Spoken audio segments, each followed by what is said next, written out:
بسم اللہ الرحمن الرحیم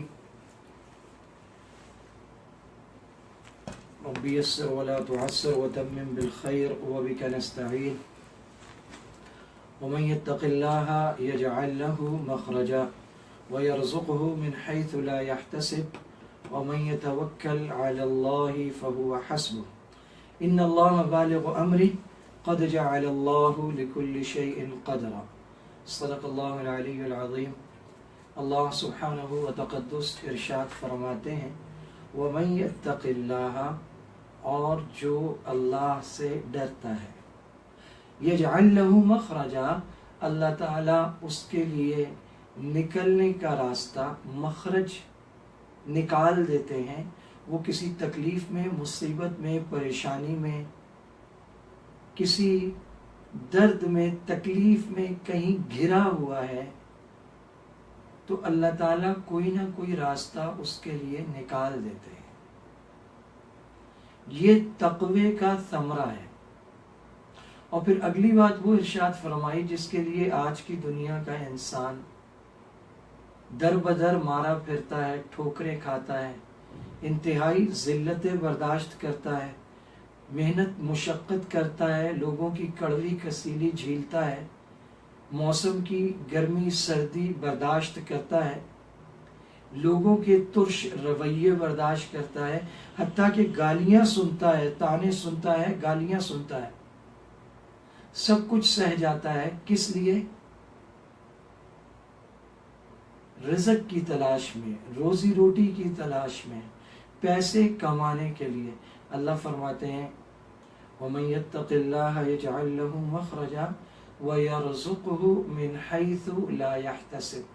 اور اللہ تعالیٰ اس کو رزق دیتے ہیں ایسی جگہ سے کہ اس کے سان و گمان میں بھی نہیں ہوتا۔ جو اللہ پر بھروسہ کرتا ہے اللہ اس کے لیے کافی ہے۔ وَمَن يَتَوَكَّلْ عَلَى اللَّهِ فَهُوَ حَسْبُهُ، لوگ جلدی مچاتے ہیں لیکن اللہ تعالیٰ فرما رہے ہیں إِنَّ اللَّهَ بَالِغُ أَمْرِهِ قَدْ جَعَلَ اللَّهُ لِكُلِّ شَيْءٍ قَدْرًا، اللہ تعالیٰ ہر معاملے کی انتہا جانتے ہیں، اس تک پہنچے ہوئے ہیں، اور اللہ نے ہر چیز کا ایک وقت مقرر کر رکھا ہے۔ انسان کی طبیعت کی جلد بازی کہ وہ ہر چیز کو بہت جلدی چاہتا ہے، لیکن اللہ فرما رہے ہیں قَدْ جَعَلَ اللَّهُ لِكُلِّ شَيْءٍ قَدْرًا، اللہ نے ہر چیز کا ایک اندازہ، ایک وقت مقرر کر رکھا ہے۔ ہر چیز کا ایک وقت مقرر ہے، جب وہ وقت آ جاتا ہے وہ چیز ہو جاتی ہے۔ تقوی کا ثمرہ ہے کہ اللہ تعالیٰ ان پریشانیوں، مصیبتوں، تکلیفوں اور رنج و علم کی ان آندھیوں میں انسان کی مدد فرماتے ہیں جب اسے لگتا ہے کہ اب میں اس بری طرح سے پھنس گیا ہوں کہ میرے نکلنے کا کوئی راستہ بچا نہیں، میں جتنے بھی ہاتھ پاؤں ماروں نکل نہ پاؤں گا۔ اللہ فرماتے ہیں یجعل لہ مخرجا، ہم اس کے لیے مخرج پیدا کر دیتے ہیں، نکلنے کا راستہ بنا دیتے ہیں، اور ایسی جگہ سے رزق دیتے ہیں کہ اس کے سان و گمان میں نہیں ہوتا۔ رمضان المبارک میں آپ صلی اللہ علیہ وسلم کا ارشاد ہے کہ یہ وہ مہینہ ہے جس میں اللہ تعالیٰ اپنے مومن بندوں کا رزق بڑھا دیتے ہیں، اور اس کا مشاہدہ ہر جگہ ہوتا ہے کہ رمضان میں کیسی انواع اقسام کی چیزیں ہر آدمی کھاتا ہے، جس کی دسترس سے باہر ہوتی ہے وہ بھی کھاتا ہے، لوگ منتیں کر کے اسے کھلاتے ہیں۔ اللہ تعالیٰ مومن کا رزق بڑھا دیتے ہیں۔ تو تقوی کا ثمرہ ہے اللہ کی مدد، تقوی کا ثمرہ ہے اللہ تعالیٰ اس کو ایسی جگہ سے رزق دیتے ہیں جو اس کے سان و گمان میں نہیں ہوتا، اور اللہ تعالیٰ فرما رہے ہیں تم مجھ پہ بھروسہ تو کرو، میں تمہارے لیے کافی ہوں۔ اور رمضان میں مومن کا رزق بڑھا دیا جاتا ہے، اور رمضان اللہ کا مہینہ ہے، اور رمضان قرآن کا مہینہ ہے، اور رمضان عبادت کا مہینہ ہے، رمضان محنت کا، جد و جہد کرنے کا، آگے بڑھنے کا، اللہ کی رحمتیں سمیٹنے کا، اللہ کی مغفرتیں سمیٹنے کا، اللہ سے اپنی بخشش کرانے کا، جہنم سے آزادی کا، جہنم سے نجات کا، جنت کے حصول کا مہینہ ہے۔ یہ مہینہ آخرت کی دوڑ دھوپ کا ہے، یہ مہینہ آخرت کے لیے محنت کرنے کا ہے، یہ دنیا کے لیے کھجل ہونے کا نہیں ہے۔ دنیا جس کے لیے انسان کھجل ہوتا پھرتا ہے، اللہ فرماتے ہیں ہم اس کا رزق ویسے ہی بڑھا دیتے ہیں۔ آج جبکہ شیطان قید ہے، ہماری جنگ صرف نفس سے رہ گئی ہے، لیکن شیطان کے کارندے کیسے کیسے آج ہمارا رمضان برباد کرنے پر تلے ہوئے ہیں کہ ایسے ایسے گیمز شوز آ رہے ہیں کہ جس میں میاں بیوی مل کر اپنی ساسو ماں کی برائی کر رہے ہیں۔ روح المعانی میں علامہ محمود آلوسی رحمۃ اللہ علیہ نے لکھا ہے کہ جس طرح رشتے خون سے بنتے ہیں، نسب سے بنتے ہیں، اسی طرح سحر سے یعنی نکاح سے بھی بنتے ہیں۔ تو جو بیوی کی والدہ ہے وہ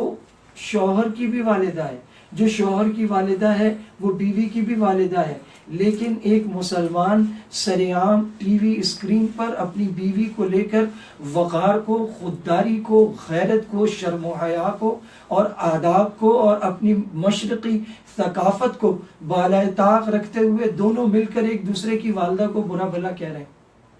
منہ میں انڈا لیا ہوا ہے اور چکر کاٹ رہے ہیں،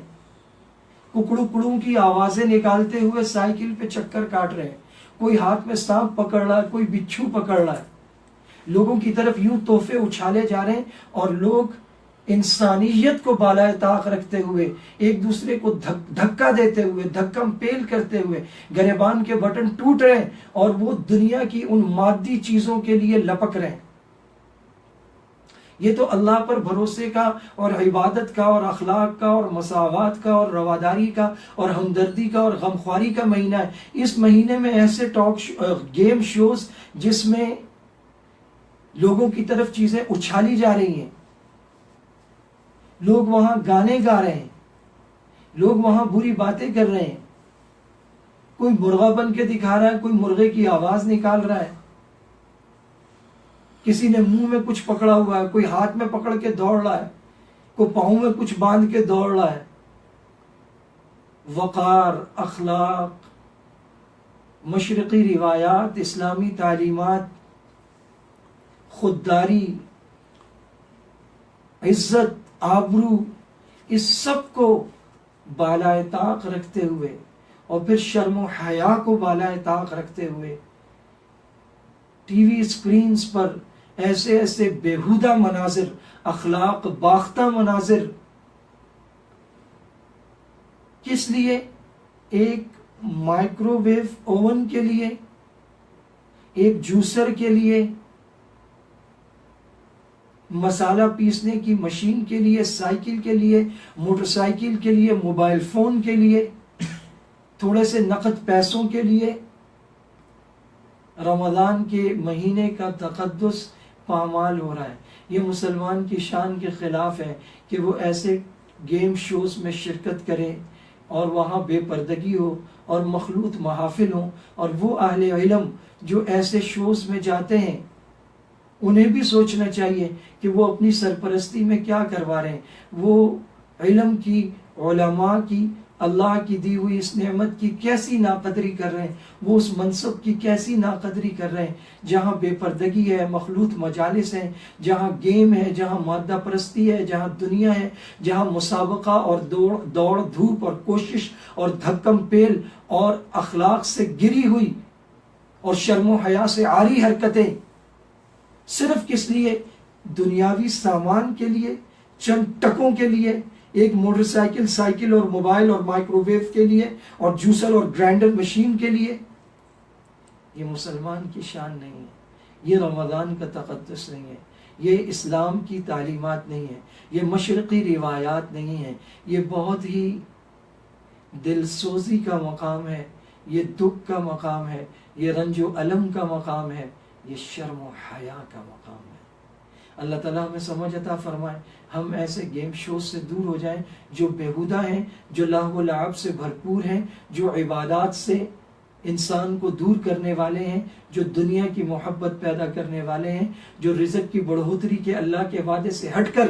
دنیا کے پیچھے کھچل کر دینے والے ہیں۔ ایسی چیزوں سے اللہ پاک ہمیں دور فرما دے۔ اللہ تعالیٰ ہمیں اخلاق، محبت، ایک دوسرے کی عزت اور شرم و حیا اور رشتوں کی لاج رکھنا